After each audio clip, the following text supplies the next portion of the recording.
En los años en los que se sitúa esta historia, las mujeres aún eran concebidas en el mundo como el sexo débil. Esto dentro de una sociedad en la que el sexo masculino predominaba a base de fuerza.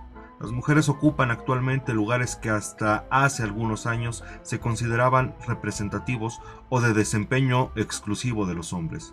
Tal es el caso de los sistemas o estructuras organizacionales del narcotráfico. El personaje base de este video es sin duda el más representativo antecedente de que las mujeres se han abierto camino dentro del oscuro mundo del crimen, desde luego que de una manera lamentable. Nacida en el año de 1906 con el nombre de María Dolores Esteves Zulueta, la infancia de Lola la Chata, mote con el que sería conocida a lo largo de su vida, transcurrió en un periodo de expansión del barrio de la Merced. Tal expansión se debe a causa de un importante flujo de inmigrantes de toda la República, con su consecuente aumento de actividad económica formal e informal. Es en este contexto en el que la Chata se inició en la venta de chicharrones en el barrio de la Merced, situado en el centro de la Ciudad de México, en donde desde luego también creció.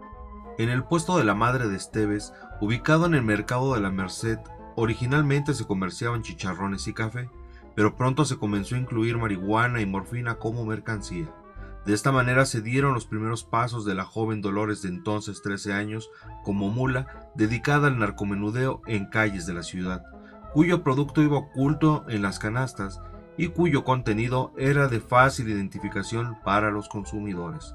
Esto debido a que en la precaria industria del narcotráfico de los años 20, los contrabandistas consideraban a toda mujer que participaba en el trasiego de drogas como una mula preferida, de tal forma que las mujeres traficantes resultaban muy útiles porque era menos probable que las revisaran. Y fue en esa etapa de su vida cuando conoció a Castro Ruiz Urquizo, que la traslada consigo a Ciudad Juárez, donde aprendió sobre el tráfico transnacional. Se presume que fue acogida en el seno de una de las familias más prominentes en el negocio fronterizo. Lola la Chata pronto engendraría dos hijas, María Luisa y Dolores, quienes se presume que fueron hijas de Castro Ruiz Urquizo. Las entonces jóvenes mujeres más tarde también ingresarían al negocio del tráfico de drogas, para así consolidar su matriarcado. Una vez que aprendió en todo sentido el negocio, la Chata regresa a la Ciudad de México.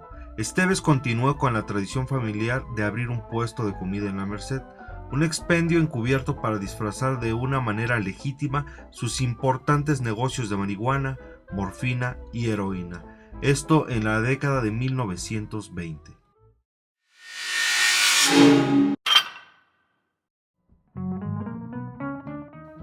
La Chata pasó desapercibida por las autoridades durante gran parte del 1920. No sería sino a finales de la década de 1930 que la Chata comienza a ser notada por los gobiernos de Estados Unidos y México como una de las personas responsables de la creciente accesibilidad a narcóticos en la Ciudad de México. El creciente imperio de Esteves se extendió desde México hasta Canadá y se construyó a partir de conexiones familiares y sexuales, que era a lo que se veía reducida como mujer. Después de algunos años retornó a la Ciudad de México y contrajo matrimonio con un ex policía, Enrique Jaramillo, un exitoso narcotraficante y vendedor de drogas en cuyo supuesto taller de mecánica en Pachuca Hidalgo instalaron un centro de distribución, el cual se vio beneficiado por sus contactos con la policía, la burocracia y la clase política, que les proveían de información y de protección a cambio de dinero. Otro de sus cómplices conocidos fue Enrique Escudero Romano, de quien se decía era amante. Se dice que Esteves se relacionaba con múltiples hombres para poder asegurar su negocio y así poder expandirse más allá de la Merced. Jaramillo, traficante ya conocido, y Escudero eran quienes mantenían los contactos y laboratorios fuera de la capital. Debido a la expansión de su imperio, la Chata fue considerada peligrosa por los gobiernos mexicano y estadounidense. Incluso fue calificada de amenaza por ambos gobiernos, con similar rango al de otros delincuentes de la época, como John Dillinger e incluso Al Capone, lo que trastocó el estereotipo de las mujeres en el narcotráfico de la época. De esta forma, Esteves surge y se consolida como figura dominante en el trasiego y venta de estupefacientes, en un tiempo en que el papel de la mujer alrededor de esa actividad era el de víctima. De esta manera, la presencia e imagen de la Chata ni de lejos era pasiva, menos aún ingenua como las autoridades hubiesen pensado.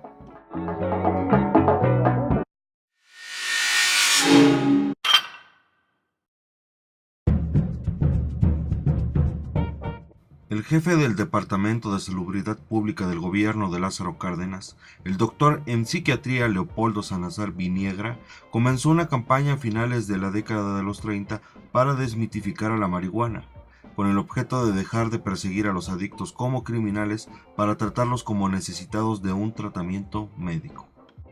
Salazar fue uno de los principales persecutores de la chata, ya que en 1938 le escribió una carta pública en la que comentaba dura y sarcásticamente su falta de belleza, la cual amenazaba los estereotipos que el gobierno trataba de reforzar para combatir a los narcotraficantes, pues la chata le daba a la mujer una imagen como de seductora irresistible, como medio para conseguir drogas fáciles.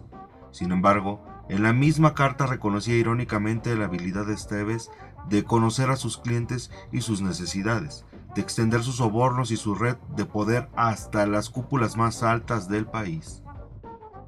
El objetivo de tal escrito fue la de crear una imagen de la chata como la de una mujer que estaba siendo absorbida por el negocio, que se modernizaba mientras ella seguía en el pasado.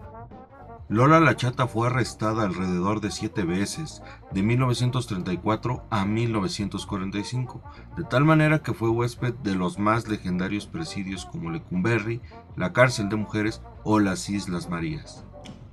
Durante sus estancias en prisión, mantuvo un estilo de vida acomodado, con sirvientes, y una mujer que la visitaba una vez al mes para arreglar su cabello. Recibía muchas visitas que buscaban un consejo o ayuda, así como visitas conyugales y de sus hijas. Incluso se hablaba de que Esteves mandó a construir un hotel y pista de aterrizaje en las Islas Marías para la comodidad de sus hijas durante sus visitas. En el arresto que se llevó a cabo en 1938, el capitán Luis Huesca de la Fuente, ex jefe de la Policía de Narcóticos del Departamento de Salubridad Pública, también fue recluido, acusado de sustraer droga decomisada por agentes a sus órdenes y proteger a traficantes, entre los cuales se encontraba Lola la Chata. En el año de 1945, el entonces presidente Ávila Camacho promulgó un decreto presidencial condenando a los traficantes de droga y exigió el arresto de la Chata, quien también había sido identificada por el jefe del Buró de Narcóticos, ahora DEA, de los Estados Unidos, Harry J. Anslinger, y el jefe de la División de Narcóticos canadiense, el coronel C. H. L. Sharman. Estos últimos sabían de los viajes que realizaba Esteves a Canadá en un Cadillac 1942 o en un Dodge 1938 transportando heroína, pero fue finalmente en la Ciudad de México donde se realizó la captura. El arresto sirvió también para que las autoridades mexicanas, canadienses y estadounidenses monitorearan el apoyo que recibió Esteves por parte de las mismas autoridades, y así se develó una compleja red de poder que rodeaba a la traficante y a su negocio. En 1945 se mandó a Esteves a la prisión de las Islas Marías, de la cual salió años después, debido a una condición médica que obligó a las autoridades a transferirla de regreso a la Ciudad de México, donde continuó manejando su oficio.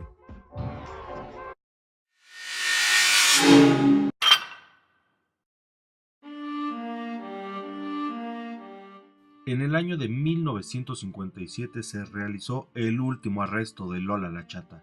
Este aconteció mientras procesaba heroína en su casa, apareciendo en notas policíacas como una narcotraficante de fama internacional. Fue capturada después de ser prófuga por 2 años junto a su cómplice Luis Oaxaca Jaramillo y 10 agentes. En su mansión se encontraron 29,000 pesos de la época en efectivo, 5 millones actuales aproximadamente, joyas, rifles y municiones. Aceptando su responsabilidad, se aseguró de que ningún cómplice fuera arrestado, para así poder proteger el negocio. Fue encontrada culpable y enviada a la cárcel de mujeres, donde murió en septiembre de 1959 de una falla coronaria. Tras su muerte han surgido distintos mitos, ya que por un lado se rumora que la verdadera causa de su muerte fue una sobredosis de heroína, aunque es conocido que había padecido problemas del corazón, así como la versión de que la Chata Fingió su muerte para poder así evadir a la justicia y disfrutar el producto de sus actividades ilícitas. Pese a su mala fama, aproximadamente 500 personas acudieron a su funeral, una tercera parte de los cuales se dice eran miembros de la policía. Lola la Chata acaparó la atención nacional e internacional a lo largo de su vida, debido al proceso en el cual pasó de ser una mujer sin ventajas ni oportunidades de escalar social, cultural o económicamente a ser la dueña y administradora de un negocio que tanto ayer como hoy representa una amenaza privada y pública.